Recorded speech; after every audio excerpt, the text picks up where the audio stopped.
Welcome back to Nadia's Notes. I'm so happy to see you here.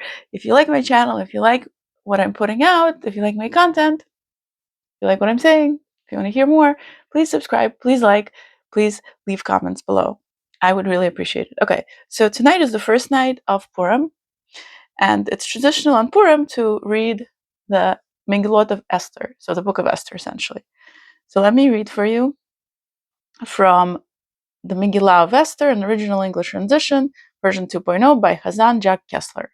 So I had a blooper video where I started reading from the Chabad text, and I realized as I was going through it that I didn't understand so many of the words in there. Like, it wasn't resonating with me, so I decided to find like an easier version so that I could enjoy the reading. The Megillah of Esther, an original English rendition. Our Jewish heritage is a rich treasury of the accumulated wisdom and wit of the many centuries of our remarkable history. One of the greatest challenges facing the contemporary Jewish community outside Israel is that of making this heritage accessible in light of the language barrier posed by classical Hebrew.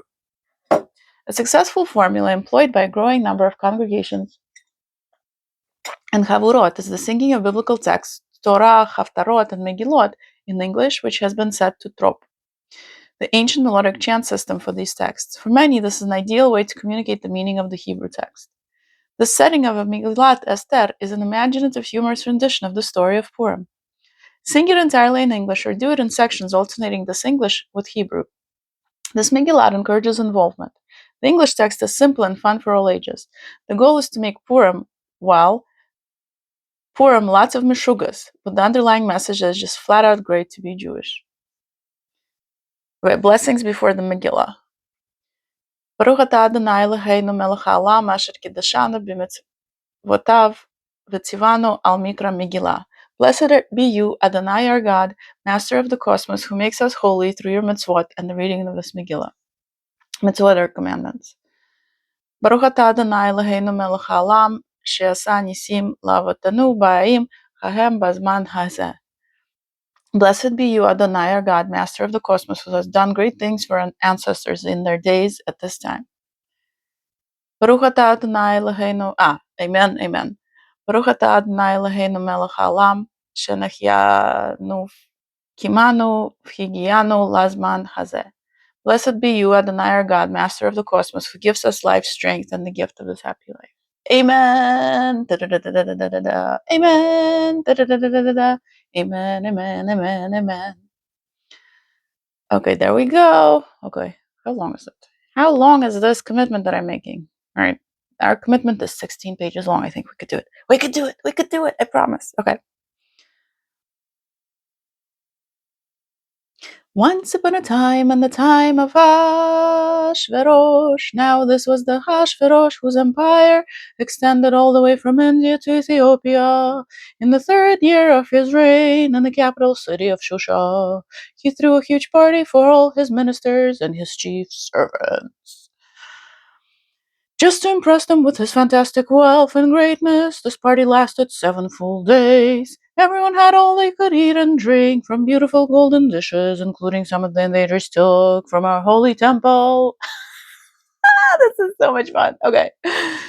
The festivities went on and on and on and on and on, and on the 7th day, when the king was pretty drunk, he called for Queen Vashti to dance before the whole crowd, dressed in only her crown. Now Vashti was no coward, but when she refused, the king's rage boiled over. Vashti was fired as queen and banished from Shushan forever. Ooh, not long afterward, when the king sobered up, he wondered what to do for a new queen. He started looking for a new queen. His ministers advised him to have a beauty contest, so the most gorgeous woman in the whole empire would be his queen. And so Mordechai the Jew sent his niece Esther to try out for the job, and Esther was the most beautiful of all, so she became queen of the Persian Empire. A Jewess? A queen of the Persian Empire? That's impressive. Love it, love it, love it. Esther was careful and didn't tell anyone that she was a Jew. Smart woman. Her uncle Mordecai would sit outside the palace to keep in touch with Esther. Now, just in case you think that this is the end of the story, hang on, there's a lot more. One day Mordecai heard two guards plotting to murder the king. Mordecai reported what he had heard, and the king's life was saved. For this nobody thanked him, but his name was written in the king's record. Sometime after all these happenings, the king appointed a new prime minister. His name was Haman. The king's new minister had a very big ego and loved to have people bow down to him. Ba-dum, ba-dum, ba-dum. One day he and his officers passed by Mordecai. Who is that man over yonder? Who, as usual, was sitting by the palace gate. But Mordecai refused to bow down to Haman. I will not bow down to you. Haman, Haman, Haman. Let's say Haman got upset. When the officers told him to bow down, Mordecai said, I am a Jew, and I don't bow to anyone but my God. I serve the Holy One, and this makes me free. Haman was absolutely furious and went to the king and said, Your Highness, beloved and mighty and fantastic and awesome king, I have bad news for you. There's a people scattered through your empire that doesn't follow your laws. Oh, no, no, no, they don't. Now this is terrible, but I can take care of them. If you give me the okay, I'll waste them. This means, and they'll never bother you again. I'll even bring in some more money for your treasury. Oh, my king. I'm adding a little bit here and there just to entertain us. And the king said, sounds fine to me. Gegesundheit. Do what you want with these people. Now leave me alone. I've got a date with the queen. Off you go. Oi. And so all the days of the year were written on pieces of paper and put in a box, and one piece was taken out by Haman. Oh, this would be the day that all the Jews would be killed.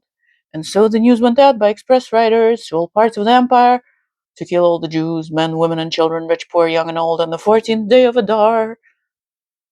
Now that's tonight. Oh,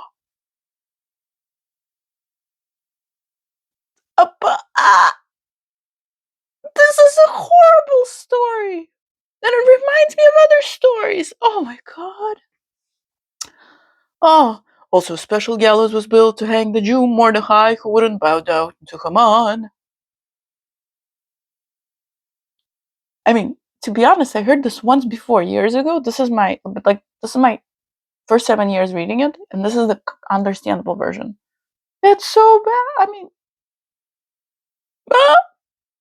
Now when the Jews heard this, they thought they were doomed for sure, but Mordecai got a message to Esther. He said, you have a chance to change the course of history. Go for it, go talk to the king. This may be the work of the Holy One of Israel. You may have become queen just so you'd have the chance to save your people. Now Esther was terrified because if she went to the king without being invited, the king might get mad and kill her. But she decided to do it. So Esther dressed in her snappiest low-cut queen outfit, and she walked into the throne room uninvited. She went up to the king on his throne, she went down on her knees, and the king was glad to see her. And the king said, Esther, baby, good to see you. You look great. What can I give you? Ask for anything, you can have it, up to 50% of the whole kingdom. That king knew mathematics. I love it. Queen Esther said, my king, I'd like you to come to a special little party in my part of the palace. You and me, dear king. And oh yes, just for fun. Please bring Haman. That night the king had insomnia, so he called for the court records to be read out loud so that he could be bored to sleep. Do you have sleep problems? I do. I recommend getting some court records. They help with insomnia. The story was told of how Mordecai reported on the plot against the king. The king said, "Wait a minute, this guy saved my life. And we never did anything for him. Think, think, think, think, think, think, think.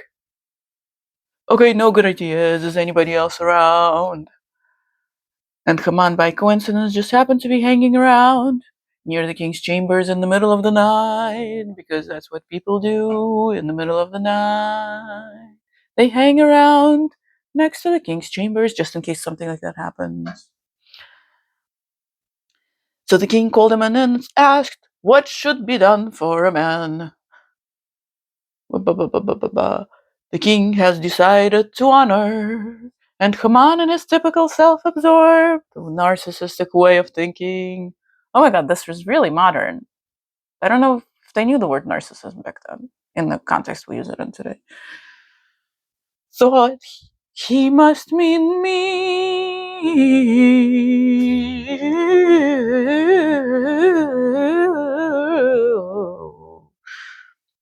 So he said, "Such a man should be dressed in the king's robes and sat upon the king's best horse and paraded through the city, led by someone who calls out over and over, 'This is a man the king is delighted to honor.'" So the king said, "Excellent idea. Do it for the Jew Mordecai. You will be the one to lead the horse through the streets. Make it so, let it be written, so let it be done." Let's have a drink. This is an intense story. Goodness gracious. I'm getting nervous.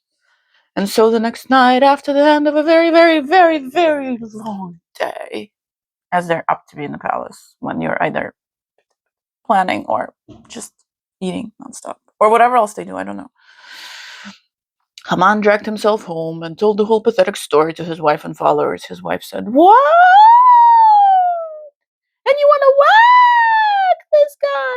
Are you out of your mind? Forget about it!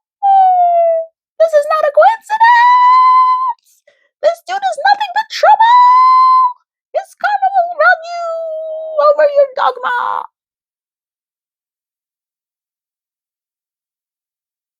What? His wife said, "What? And you want to whack this guy? Are you out of your mind? Forget about it. This is not a coincidence. This dude is..." Okay, we have to sing it. Haman dragged himself home and told the whole pathetic story to his wife and followers. His wife said, "Wow, wow, wow, wow, wow, what? And you want to wow, wow, wow, wow, wow, wow, whack this guy? Are you out of your mind? Wow, wow, wow, wow, wow, and forget about it. This is not a coincidence. This dude is nothing but trouble. Ow. His karma will run your dogma." What does that last sentence mean? But at this very moment, the king's guards came knocking on the door. Boom, boom, boom, boom, boom, boom, boom, boom, boom, boom, boom. To escort Haman to the fateful dinner. Oh, my, things are heating up. But wouldn't you say they've been heating up from the very beginning? I can't believe I missed this reading. I really have to listen to it tomorrow. It's super duper exciting, and I don't have to do it alone. So I have to film for you, and then go to sleep so I can make it to the Megillah reading of Esther, to the Megillah of Esther reading. Okay. And so the king and Haman went to Esther's party. The king was in good mood and said to Esther, "Tell me, dear queen, what do you want now? It shall be my royal command." And Esther cried out, "Save my life. Someone is trying to murder me and all my people. Save me, oh please, please save me." And the king shouted, "Who? What, where? Who, what, where? Who could do such a terrible thing?"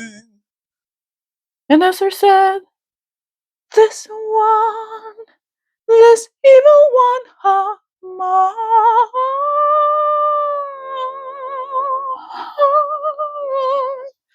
Now the evil one could see that he had a problem and bowed down to beg for mercy, but he just happened to trip. If only that always happened to the bad people. Over Esther's gown, pulling it down, and he landed right on top of Esther. What? Wait. Tripped? Okay. She tripped down. And the king said, "What? How dare you to try to make whoopee with the queen? Get your hands off the royal assets. Boy, you in a heap of trouble."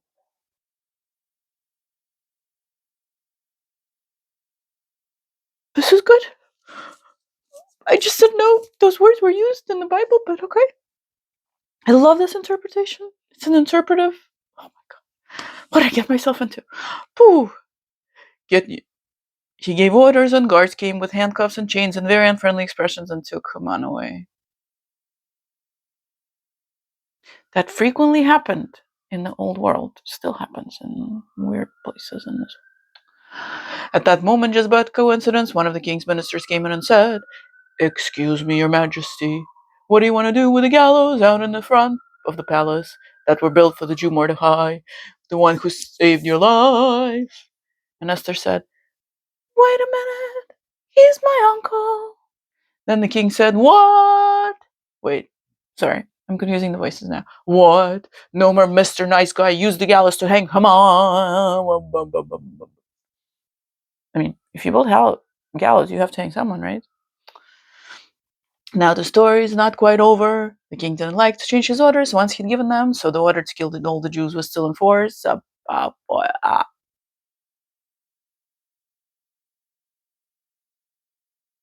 This is getting dark. Oh my god. How can every other sentence say, get nervous? Whew.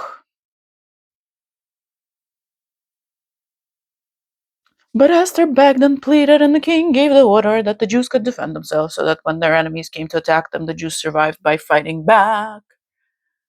That's good. I mean, still kind of bloody, but better than before.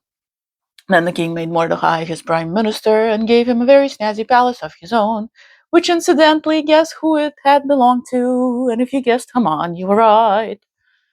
And so almost everybody lived happily ever after. Now what can we learn from all of this?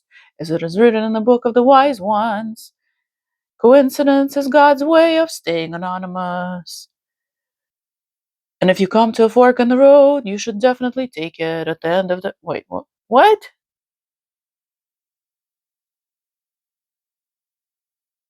How do you know which way to take the fork in the road? Okay.